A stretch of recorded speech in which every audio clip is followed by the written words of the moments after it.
Journal Record Capitol reporter Catherine Sweeney joins us now for a look at other stories making news in business this week.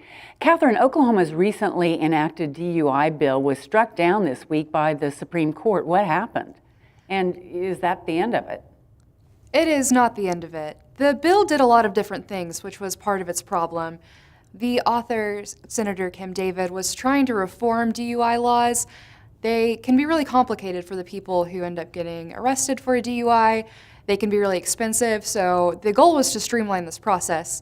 It took a few steps to do so, and the Supreme Court partially struck it down because of the rule against bills that have a lot of different subjects within them. There's a single subject rule.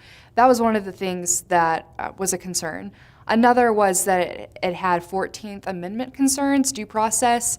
One of the problems was it would take somebody's license away as soon as they got arrested, even if later they were found innocent. There was a setback of sorts for a major wind energy project in Oklahoma. What happened?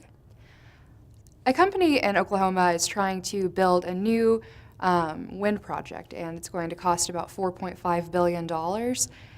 They want to help pay for that by raising rates, and they want to raise rates on their customers by about 65%.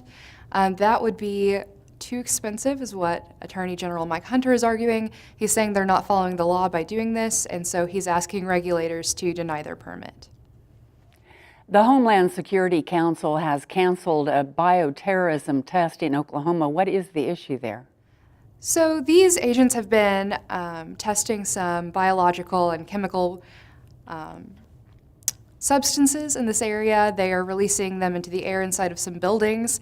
The 5 tribes own that area, and they're saying it has cultural and religious significance, and people in the area are also concerned about their safety, and so they're pumping the brakes on that.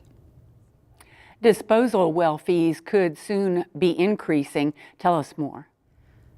Oklahoma has about 11,000 injection wells, and they charge people permits to have them inspected, but that charge doesn't cover the cost that it costs the state to do all of that work, and so they're wanting to raise it for that reason. They're also concerned that the federal government might decrease its amount of money that it gives Oklahoma to do that because of cuts to the Environmental Protection Agency.